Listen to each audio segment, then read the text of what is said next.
Hello everyone, this is 45th video of networking course. Cryptography और encryption बहुत ही important term है। Cryptography क्यों use करते हैं या इनक्रिप्शन क्यों करते हैं अपने डाटा को, ये हम यहाँ पे कंसेप्ट समझेंगे।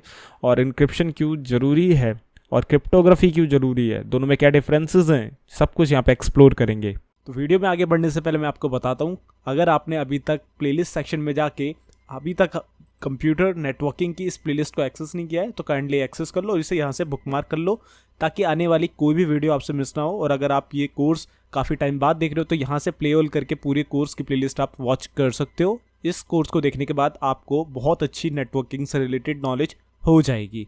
और जाते जाते सब्सक्राइब भी जरूर से कर देना। तो यहाँ पे देखो, cryptography derived it's name from a Greek word. अब ये देखो, ये ग्रीक वर्ड से बना हुआ है। ग्रीक वर्ड क्या है? क्रिप्टोस। अब ये क्रिप्टोस वर्ड क्या है? ये एक्चुअल में एक ग्रीक वर्ड है। ये एक यूनान देश से एक छोटा सा शब्द लिया गया है, उनकी भाषा से, उनकी लिपि से, जो कि जिसका मतलब क्या होता है एक्चुअल में हिंदी में अगर उसका मतलब हम निकालें तो उसका मतलब है हिडन सीक्रेट्स, यानी छुपे हुए राज। तो वो छुपे हुए राज यहाँ पे हम क्रिप्टोग्राफी को कहते हैं। अब क्रिप्टोग्राफी का मेन काम क्या है तो देख लो, नीचे आपको एक प्रॉपर डेफिनेशन मिल जाएगी। Cryptography is the practice and study of hiding information. ये एक तरीके की स्टडी है या एक तरीके की प्रैक्टिस है या एक तरीके का एक ऐसा प्रोसेस है जिसके थ्रू आप अपनी इंफॉर्मेशन को, अपने डाटा को हाइड कर सकते हो। अब हाइड कैसे कर सकते हो वो जान लो। It is the art of science of converting a plain intelligible data into an unintelligible data and again retransforming that messages into its original form। तो यहां पे आपका इंटेलिजिबल डाटा इंटू अनइंटेलिजिबल मतलब एक नॉर्मल स्टेज में आपका data है उसे आप हाइड कर दोगे अनइंटेलिजिबल डाटा की स्टेट में लाके। यानी अनइंटेलिजिबल यहाँ पे क्या कि एक्सेस ही ना हो पाए, किसी को वो आता पता ही ना चले कि वहां एग्जिस्ट भी करता है या नहीं करता है। तो इस तरीके की फॉर्म में ले जाना एंड वापस बैक टू, यानी रिटर्न में उसे वापस से अनइंटेलिजिबल से वापस से इंटेलिजिबल में ले आना, रिट्रांसफर कर लेना। ये दोनों ही प्रोसेस, यानी ले जाना और वापस लाना, दोनों ही प्रोसेस ट्रांसफॉर्मेशन का आपका क्रिप्टोग्राफी करता है। यानी इंक्रिप्ट का, यानी उसको इंक्रिप्ट कर देगा कि कोई उसे एक्सेस कर ही ना पाए, और फिर वापस से डिक्रिप्ट का, दोनों काम यहां पे क्रिप्टोग्राफी करती है। ठीक है, यहां पे आपको क्या प्रोवाइड हो जाता है? It provide confidentiality. आपका कोई डाटा है, लीक भी हो जाए, आप शेयर भी हो जाए किसी से, तो वो बिना डिक्रिप्ट करे उसे खोल नहीं सकता। डिक्रिप्ट करने के लिए उसे की चाहिए क्रिप्टोग्राफी की। ठीक है, इंटीग्रिटी, जहां पे आप जिसे भेजना चाहते हैं उसको आप की शेयर करोगे तो यहां पे इंटीग्रिटी आपकी ये रहेगी कि आप और वो जिसको आप शेयर कर रहे हो की, उसके अलावा थर्ड पर्सन कोई उस डाटा को ले लेता है तो बिना की वो ओपन कर ही नहीं सकता। यानी रिसीवर सेंडर दो ही उसे यूज कर सकते हैं। एक्यूरेसी बिल्कुल यहाँ पे 100% रहती है, क्योंकि यहाँ पे आपका थर्ड पर्सन कोई कुछ बिगाड़ आपका सकता नहीं है। जब तक उसके पास की नहीं है तो वो उसके लिए एक वेस्ट है और इससे ज्यादा कुछ भी नहीं है। ठीक है, तो क्रिप्टोग्राफी क्या है? एक तरीके का प्रोसेस जिससे आप अपना डाटा इंक्रिप्ट करते हो और वापस से डिक्रिप्ट करते हो। ठीक है, किसी भी सिक्योरिटी रीजंस के लिए, किसी भी कॉन्फिडेंशियल पर्पस के लिए, तो वो क्रिप्टोग्राफी के अंदर ही आ जाता है। तो यहां पे आपके इंक्रिप्शन और डिक्रिप्शन क्या है ये जान लो। Encryption the process of converting plain text into an unintelligible format, यानी cipher text is called encryption. और डिक्रिप्शन क्या है? The process of converting cipher text into plain text is called decryption, यानी इसका बिल्कुल उल्टा, रिवर्स। ओके, अब encryption में कन्वर्टिंग प्लेन टेक्स्ट क्या है? अब जस्ट लाइक आपका फेसबुक का पासवर्ड है, अब वो पासवर्ड आपने लग रखा है प्रिया 123, या समझ लो क्या होता है पासवर्ड, कैसे होते हैं, प्रिया 123 रखा है। लेकिन वो जब आपका स्टोर होगा डेटाबेस में या आपके जो फेसबुक के सर्वर है वहां पे, वो वहां पे ऐसे सेव नहीं होगा कि वहां पे पासवर्ड का कॉलम होगा उनके डेटाबेस में और वहां पे आपका प्रिया 123 लिखा होगा। नहीं, ऐसा नहीं होगा। वहां पे क्या होगा? वहां पे ये आपका जो पासवर्ड है वो कुछ इस तरीके से सेव होगा, 2QM1NSTRP190T3K, ऐसे कुछ इस तरीके से। उसे कहते हैं हम सिफर टेक्स्ट, जो कि एक तरीके का इंक्रिप्शन का टाइप होता है। अब वो इंक्रिप्शन का टाइप आपका सिफर ही होता है, जिसमें आपका कन्वर्जन करना प्लेन टेक्स्ट को सिफर में, वो इंक्रिप्शन कहलाता है, और सिफर को वापस से प्लेन टेक्स्ट में, वो आपका डिक्रिप्शन कहलाता है। तो यही होता है आपका इंक्रिप्शन डिक्रिप्शन, और बोथ दोनों का कॉम्बिनेशन आपका क्रिप्टोग्राफी कहलाता है। तो यहां पे what are the types of cryptography? अब दो टाइप की आपकी क्रिप्टोग्राफी होती है। एक सबसे पहली आती है आपकी सिमेट्रिक की क्रिप्टोग्राफी। अब सिमेट्रिक की क्रिप्टोग्राफी क्या होती है? सीक्रेट की क्रिप्टोग्राफी कहते हैं इसे। सिमेट्रिक का मतलब सीक्रेट। सेम की is used by both parties, यानी यहाँ पे आप जो सेंडर है जो रिसीवर है दोनों पे सेम की रहेगी, दोनों उसी की से उसे एक्सेस कर पाएंगे, उसे डिक्रिप्ट कर पाएंगे। जो इंक्रिप्टेड डाटा है, जो इंक्रिप्ट करा गया है, इंक्रिप्ट करने के दौरान जो की बनी है, ठीक है, उसी की से वो डिक्रिप्ट होगा और दोनों साइड वो की सेम रहेगी। इससे क्या है, सिंपलर और फास्टर हो जाएगी, आसानी से शेयर करी जा सकती है वो की, और फास्टर है क्योंकि तुरंत वो हमारी क्रिएट हो जाती है।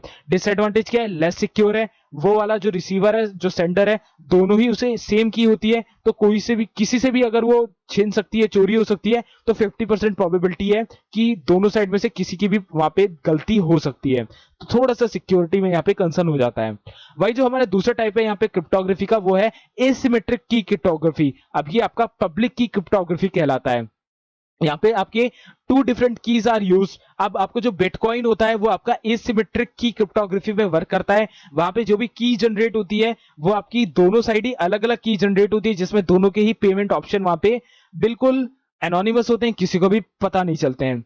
तो दोनों साइड अलग अलग की जनरेट होती है, इससे आपकी सिक्योरिटी कंसर्न बिल्कुल खत्म हो जाता है और दोनों ही सिक्योर हो जाते हैं और दोनों का ही पेमेंट मेथड भी पता नहीं चलता है। Users get the key from and certificate authority. अब जैसे एसएसएल सर्टिफिकेट्स होते हैं वैसा ही आपका यहाँ पे की का भी सर्टिफिकेट होता है क्रिप्टोग्राफी के द्वारा, जो आपको प्रोवाइड किया जाता है नेटवर्क के थ्रू, ठीक है। तो क्रिप्टोग्राफी जहां यूज होता है वहां पे आपको ये सर्टिफिकेट भी मिलेगा। एडवांटेजेस, मोर सिक्योर, बहुत ज्यादा सिक्योर हो जाती है। ऑथेंटिकेशन यहाँ पे बहुत ज्यादा इंपॉर्टेंट हो जाता है, क्योंकि ऑथेंटिकेशन के दौरान ही आपको यहाँ पे की देनी पड़ेगी और की के दौरान ही आप वहां पे उसमें इनेबल हो पाओगे या एक्सेस कर पाओगे उसे। डिसएडवांटेज क्या है, रिलेटिवली कॉम्प्लेक्स, थोड़ा सा यहाँ पे आपको कॉम्प्लेक्सिबिलिटी देखने को मिल जाती है। अब यहाँ पे आप इसका सिनेरियो देखो, एलाइज है, यहाँ पे एलाइज क्या कर रही है, यहाँ पे आपका हेलो बॉब, यहाँ पे एक यहाँ पे ये टेक्स्ट भेज रही है जो कि इनक्रिप्ट हो रहा है और यहाँ पे उसकी की यहाँ पे एक जनरेट हो रही है, बॉब्स पब्लिक की, ठीक है, ये की जनरेट हो रही है। तो इस की के द्वारा जो भी की जिसके पास भी ये होगी वो इस बॉब हेलो बॉब मैसेज को डिक्रिप्ट कर सकता है, ठीक है। तो ये आपका जो इंक्रिप्ट है हेलो बॉब कैसे यहाँ पे इंक्रिप्ट हुआ, इस टेक्स्ट के फॉर्म में जिसमें आपका अल्फा न्यूमेरिकल वैल्यूज होती हैं, ठीक है। अब ये यहाँ पे इसके पास पहुंचा तो ये डिक्रिप्ट करने की कोशिश कर रहा है, तो इसके पास खुद की एक प्राइवेट की होगी जो कि इस मैसेज को डिक्रिप्ट कर देगी और ये वापस से इसको मैसेज दिख जाएगा। तो व्हाट्सएप में आपका एंड टू एंड इंक्रिप्शन जो यूज होता है वो आपका इसी पे बेस्ड होता है, सेम बिल्कुल इसी की तरह होता है। प्राइवेट की होती है और एक पब्लिक की होती है। पब्लिक की से जो इंक्रिप्ट होगा वो इस तरीके से इंक्रिप्ट कर दिया जाएगा मैसेज, और वापस से जब प्राइवेट की बनेगी उसके पास जो रिसीवर होगा वो वहां पे सिंपली उसे डिक्रिप्ट कर लेगा। इस तरीके से आपका यहाँ पे वर्क होता है एसिमेट्रिक की क्रिप्टोग्राफी का। तो यहाँ पे की क्या होती है, की भी एक बार जान लेते हैं। इन cryptography a key is a variable value that is applied using an algorithm to a string or block or unencrypted text to produce encrypted text. तो ये एक तरीके का आप मान लो एक ऐसा एल्गोरिथम है जो कि आपका स्ट्रिंग पे बेस्ड होता है। स्ट्रिंग में आपका टेक्स्ट भी आ सकता है, नंबर्स भी आ सकते हैं, अंडर कोटेशन मार्क हमने प्रोग्रामिंग में करके देखा हुआ है। तो इस तरीके से इनक्रिप्टेड टेक्स्ट भी होता है, नंबर्स भी होते हैं, उनकी एक वैल्यू बना दी जाती है, एक ऐसा वहां पे की जनरेट कर दी जाती है, एक ऐसा डिक्रिप्शन कोड बना दिया जाता है जो कि अगर आपको डिक्रिप्ट वाले में मिल गया तब आप उसे इनक्रिप्ट कर पाओगे। तो पर्टिकुलर जब इनक्रिप्शन होता है तभी वो एक यूनिक की जनरेट होती है जो कि सिर्फ एक ही जनरेट होगी, और उस की के अलावा रादर देन आप किसी दूसरी की से उसे डिक्रिप्ट करने की कोशिश करोगे तो you can encountered an error of having different की। आपको एक डिफरेंट की होने का वहां इनकाउंटर हो जाएगा, एक एरर जो कि आपको डिक्रिप्ट होने नहीं देगा। तो इस तरीके से आपको उसी की से उसे इंक्रिप्ट या डिक्रिप्ट करना है, ठीक है, जो कि आपको इंक्रिप्शन के दौरान प्रोवाइड होती है अगर आप सिमेट्रिक वाला यूज कर रहे हो। एसिमेट्रिक में दोनों जगह डिफरेंट डिफरेंट होती है। अब यहाँ पे ब्लॉक सिफर क्या है, अब देखो सिफर टेक्स्ट तो आप समझ गए, सिफर का मतलब है इंक्रिप्शन। तो ब्लॉक सिफर क्या है, a method of encrypting decrypting data, मतलब वही मेथड है। Key is use for encryption decryption, यहाँ पे भी की यूज होती है आपकी इंक्रिप्शन डिक्रिप्शन के लिए। और same size of IP and OP, यानी इनपुट और आउटपुट का जो साइज होता है यहाँ की का वो सेम होता है, ठीक है, सिमेट्रिक की तरह। व्हाट इज इनिशियलाइजेशन वेक्टर, अब आईवी क्या होता है यहाँ पे। एन इनिशियलाइजेशन वेक्टर यानी IV is an arbitrary number that can be used along with a secret key for data encryption. It is a group of hex values, hexadecimal numbers होता है, उनकी वैल्यूज होती है। आप यहाँ पे क्या कर सकते हो, जो आपका यहाँ पे जो मेन जो आपका इंक्रिप्शन हो रहा है वो आप हेक्साडेसिमल डेसिमल वैल्यू से भी उस की को रिप्लेस करा सकते हो। तो ये आपका थोड़ा सा एडवांस लेवल में आता है, जब आप इंक्रिप्शन पे ही ध्यान देते हो तब आता है। यहाँ पे बस आप नॉलेज की तरह यहाँ ले लो कि आप हेक्साडेसिमल वैल्यूज से जब की जनरेट करते हो तो वहां पे आप आईवी का यूज करते हो, यानी इनिशियलाइजेशन वेक्टर का यूज करते हो। तो यहाँ पे इंक्रिप्शन क्या होता है, कितने टाइप का होता है, ये भी देख लेते हैं, एक छोटी सी नजर मार लेते हैं। तो यहाँ दो टाइप का होता है, डीईएस और एईएस। तो यहाँ पे हम डीईएस के बारे में सबसे पहले जान लेते हैं। डीईएस का मतलब होता है डाटा इंक्रिप्शन स्टैंडर्ड, यानी डाटा इंक्रिप्शन स्टैंडर्ड, डीईएस। तो DES is a privately predominant algorithm used for encryption decryption of electric data. DES was developed in 70s में ये डेवलप किया गया था IBM द्वारा, international business machine, which was then submitted to the national bureau of standard यानी NBS। तो 1970 में IBM ने इसे डेवलप किया था। इंक्रिप्शन डिक्रिप्शन का इसका काम था, डाटा इंक्रिप्शन स्टैंडर्ड इसकी फुल फॉर्म थी। लाइक अदर प्राइवेट की cryptographic method, both the sender and the receiver must know and use the same private की। इसमें आपकी जो सिमेट्रिक वाला जो स्टैंडर्ड था वो यूज होता था, सिमेट्रिक वाला यहाँ पे आपकी क्रिप्टोग्राफी यूज होती थी। ठीक है, डीईएस ये 56 बिट का इसका इंक्रिप्शन होता था, यानी 2 की पावर 56 बिट आप कर लो तो आपका कॉम्बिनेशन यहाँ पे आ जाएगा। तो यहाँ पे 256 कॉम्बिनेशन आपके बनते थे, टोटल 256 कॉम्बिनेशन। ठीक है, DES is restricted with a block size of 64 bits. Maximum ये 64 बिट के आर्किटेक्चर तक लाइक कर सकता था, यानी 2 की पावर 64, तो आपका कॉम्बिनेशन यहाँ पे निकल के आ जाएगा। ठीक है, sometimes DES is said to use 64-bit key but 8 bits out of it is used for some other purposes। अब जो आपके 8 बिट वहां पे जो यूज होते हैं वो आपके दूसरी चीज के लिए यूज होते हैं, जो कि होता है आपका एडोस रेजोल्यूशन। अब रेजोल्यूशन मैंने ऑलरेडी बताया हुआ है, रेजोल्यूशन से क्या होता है, आपका जो डाटा जा रहा है उसकी की जो होती है उसका एक रेजोल्यूशन वहां पे क्रिएट रहता है, जो कि नेटवर्क में ट्रेवल कर रहा है। तो नेटवर्क में उस की को एक हैंडशेक की तरह दूसरी साइड ले जाएगा। जब वो जनरेट होके वहां पे आंसर उसका दूसरी की से सेम मिलेगा, हाँ भाई मैच हो रहा है, तभी उसे डिक्रिप्ट करेगा। तो वो इंफॉर्मेशन आपके बाकी के 8 बिट में होती है। ठीक है, रेजोल्यूशन कहते हैं जिसे। The maximum amount that can be transferred with a single encryption is 32 GB। तो डीईएस इंक्रिप्शन के साथ आप मैक्सिमम 32 GB की फाइल को इंक्रिप्ट करके एक जगह से दूसरी जगह यहाँ पे आप ट्रांसमिशन कर सकते हो। ठीक है, तो ये है आपका डीईएस इंक्रिप्शन। तो अब यहाँ पे हम बात कर लेते हैं एईएस इंक्रिप्शन की, यानी एडवांस इंक्रिप्शन स्टैंडर्ड। ये बिल्कुल इंक्रिप्शन आपका यहाँ पे एडवांस हो गया, जो कि 1997 में आपका इंट्रोड्यूस करा गया, 1997 में। तो इसमें क्या था कि आपका बहुत ज्यादा इसमें एडवांस चीजें आपको देखने को मिल गई। अब ये आपका 128, 192, 256 इतने बिट्स में ये लाई करता है। तो 256 में आप यहाँ पे समझ सकते हो कि इसमें जो आपका इंक्रिप्शन में जो आपकी कॉम्बिनेशन है, की कॉम्बिनेशन है, वो कितनी ज्यादा हाई हो जाती है, जो कि होगी 2 की पावर 256। तो आप इसको आप जैसे ही सॉल्व करोगे तो आपका आंसर आ जाएगा नंबर ऑफ की कॉम्बिनेशन। अब की कॉम्बिनेशन क्या होता है मैं बता दूं। जस्ट लाइक आप यहाँ पे अपना एटीएम पिन डालते हो, तो 4 डिजिट का आपका एटीएम पिन होता है ना, तो उसमें मैक्सिमम पॉसिबल वैल्यूज और मिनिमम पॉसिबल वैल्यूज से हम की कॉम्बिनेशन का पता लगा सकते हैं। आपका पॉसिबल वहां पे आपका क्या हो सकता है, एक तो हो सकता है आपका मिनिमम से मिनिमम कि 0000 आपका पिन हो वहां पे। ठीक है, मैक्सिमम से मैक्सिमम यहाँ पे कितने हो सकते हैं, 9999। इससे ज्यादा तो आपका पिन हो ही नहीं सकता ना। तो यहाँ की कॉम्बिनेशन कितने बन रहे हैं, टोटल 9999। तो यहाँ पे आपका अगर आप कार्ड ले जा रहे हो तो आपका 10,000 में सिर्फ एक चांस है कि आपका रैंडमली अगर कोई 4 डिजिट आप डाल रहे हो तो वो मैच हो जाए। तो वहां पे आपके 10,000 की कॉम्बिनेशन है। तो इसी से हम यहाँ पे पता लगाते हैं। डीईएस में आपका 56 था, तो 2 की पावर 56 आप करोगे तो वहां पे उसका नंबर ऑफ की कॉम्बिनेशन निकल के आ जाएगा, जो कि क्रैक करना काफी ज्यादा आसान है। और वहीं अगर आप 2 की पावर 256 से करोगे और उसको सॉल्व करोगे तो यहाँ पे जो भी की कॉम्बिनेशन निकल के आएगा, तो आप समझ सकते हो एईएस में कितना हाई यहाँ पे आपको इंक्रिप्शन देखने को मिल जाता है। तो इसमें कोई भी लिमिट नहीं है, आप कितनी भी फाइल साइज को यहाँ पे इंक्रिप्ट कर सकते हो। ठीक है, एईएस आपको समझ में आ गया होगा, आई होप। तो यहाँ पे एईएस और डीईएस में दोनों में ही कुछ डिफरेंसेस हैं, तो दोनों में आप यहाँ पे जान सकते हो कि क्या क्या डिफरेंसेस है। जैसे 56 बिट्स है यहाँ पे, जो कि 256 कॉम्बिनेशन बनाती हैं। तो यहाँ पे आप 2 की पावर 128, 2 की पावर 192, 2 की पावर 256 तीनों ही आर्किटेक्चर में आप इनको सॉल्व करके देख सकते हो कि कितने की कॉम्बिनेशन या इंक्रिप्शन के बन जाते हैं। डीईएस में आपका 64 बिट्स का मैक्सिमम ब्लॉक साइज होता है, इसमें आपका 128 बिट का मैक्सिमम जो का ब्लॉक साइज है वो होता है। आर्किटेक्चर इसके 256 बिट तक लाई कर सकते हैं।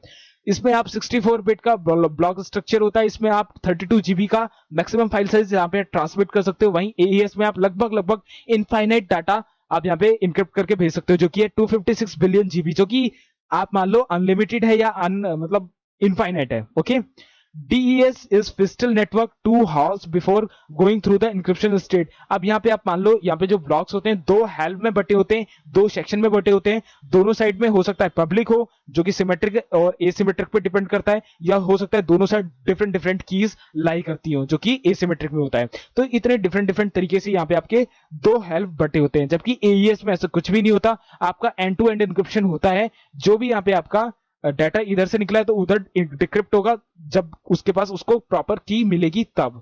इस तरीके से AES आपका वर्क करता है, जिसे हम कहते हैं परम्यूटेशन सब्स्टिट्यूशन मेथड। वहीं आपका DES encryption is breakable through brute force attack. अब ब्रूट फोर्स अटैक में हम क्या करते हैं गाइस, ब्रूट फोर्स अटैक में हम बहुत सारे पासवर्ड्स को मैच करते हैं, जो कि इंक्रिप्शन यहाँ पे कीज है उन्हें मैच करते हैं। हो सकता है यहाँ पे आपका की कॉम्बिनेशन 256 है तो आराम से ये क्रैक हो जाता है DES इंक्रिप्शन। वहीं AES इंक्रिप्शन ऐसे क्रैक नहीं होता है। तो ब्रूट फोर्स अटैक, आपका डिक्शनरी अटैक, इनके थ्रू आप नंबर ऑफ कॉम्बिनेशंस आप वहां पे बहुत ही ज्यादा अच्छी स्पीड से, मतलब 10,000 पर सेकंड की स्पीड से आप वहां पे कीज को मैच कराते हो, जो भी मैच हो गई उससे वो आपका डिक्रिप्ट हो जाता है। तो ये आपका ब्रूट फोर्स अटैक से आप करते हैं। वहां पे AES में ये काम नहीं करता है क्योंकि इसमें बहुत सारे की कॉम्बिनेशन है, बहुत ज्यादा टाइम यहाँ पे कंज्यूम हो जाएगा अगर आप ब्रूट फोर्स का यूज करोगे तो। DES is an old technique use for encryption decryption. ये एक ओल्ड टेक्निक है, जबकि AES न्यू और रिलेटिवली सबसे अच्छी परफॉर्मेंस वाली इंक्रिप्टिंग और डिक्रिप्टिंग टेक्निक है। ठीक है। Time required to check all the possible keys, इसमें कितना पॉसिबल जितनी कीज हैं अगर प्रॉपर हम यहाँ पे एक अटैक लगा दें तो अगर मैक्सिमम यहाँ पे टाइम ले वो तो कितना लेगा, तो वो लेगा आपका 5 इंटू 10 की पावर 21 ईयर आप कर लोगे तो आपका आंसर आ जाएगा। तो अगर हम ये 5 की पावर 20 10 की पावर 21 करें तो आपको करना क्या है, 10 को 10 बार मल्टीप्लाई करना है। देखो 10 को आपस में ऐसे 10 बार मल्टीप्लाई करना है और जो आंसर निकल के आए उसे मल्टीप्लाई कर देना है 5 से। तो नंबर ऑफ ईयर्स जो भी मतलब ये आंसर आएगा वो नंबर ऑफ ईयर्स में आएगा। तो इतना मैक्सिमम आपका टाइम लगेगा। अगर मैक्सिमम से मैक्सिमम लगेगा तो इतना लगेगा, मिनिमम से हो सकता है सेकंड भी लगेगा। ठीक है, मिनिमम आपका सेकंड भी हो सकता है, मैक्सिमम आपका मैंने बता दिया कैसे निकालना है। वहीं आपका यहाँ पे अगर आप देखोगे तो यहाँ पे आपका कितना टाइम लगेगा, अगर यहाँ पे आप नॉर्मल निकालोगे तो 50 बिलियन कीज पर सेकेंड अगर आपको यहाँ पे पॉसिबल है तो आपको यहाँ पे 400 डेज का टाइम लग जाएगा। तो मिनिमम आपको एक सिंगल कैरेक्टर निकालने में यहाँ पे आपको 400 दिन का टाइम लगेगा, जबकि यहाँ पे मैंने आपको बता दिया 128 के फ्रेम रेट पे आपको निकालना है तो कितना टाइम लगेगा। तो यहाँ पे अगर आपको ऐसा लग रहा है AES में कम टाइम लग रहा है तो गाइस ऐसा कुछ भी नहीं है, यहाँ पे आपका 56 बिट में आपका यहाँ पे निकाला जा रहा है। तो आई थिंक मुझे ऐसा लग रहा है कि यहाँ पे कॉलम चेंज हो गया है। यहाँ पे आपका ये वाला इस साइड होना चाहिए था कॉलम और ये वाला कॉलम इस साइड होना चाहिए था, तो यहाँ पे थोड़ी सी मिस्टेक हो गई है। तो ये जो आपका आंसर था ये AES वाला था और ये वाला जो आंसर है आपका 56 बिट का ये आपका DES वाला है। ठीक है, तो यहाँ पे आपका मैक्सिमम से मैक्सिमम 400 दिन का टाइम लगेगा और यहाँ पे आपका मैक्सिमम से मैक्सिमम नंबर ऑफ ईयर्स, आप इस कैलकुलेशन को करने के बाद आपका मैक्सिमम नंबर आपका निकल के आ जाएगा जो कि होगा आपका AES इंक्रिप्शन का, और 400 दिन है DES इंक्रिप्शन का। तो इस तरीके से आप यहाँ पे इंक्रिप्शन का निकाल सकते हो कि कितना टाइम यहाँ पे लग सकता है मैक्सिमम अगर हम ब्रूट फोर्स अटैक से इसे क्रैक करने की कोशिश करें। तो कैसी लगी आपको ये वीडियो मुझे कमेंट करके बताइएगा, और अच्छी लगी हो तो लाइक करिएगा, कोई सवाल हो कोई सुझाव हो नीचे कमेंट करिएगा। सो मैं मिलता हूँ आपसे नेक्स्ट वीडियो में। Till then good bye, take care, stay healthy, और प्लेलिस्ट सेक्शन में एक बार जरूर चेकआउट मारना, आपके मतलब के कोर्सेज यहाँ मिल जाएंगे।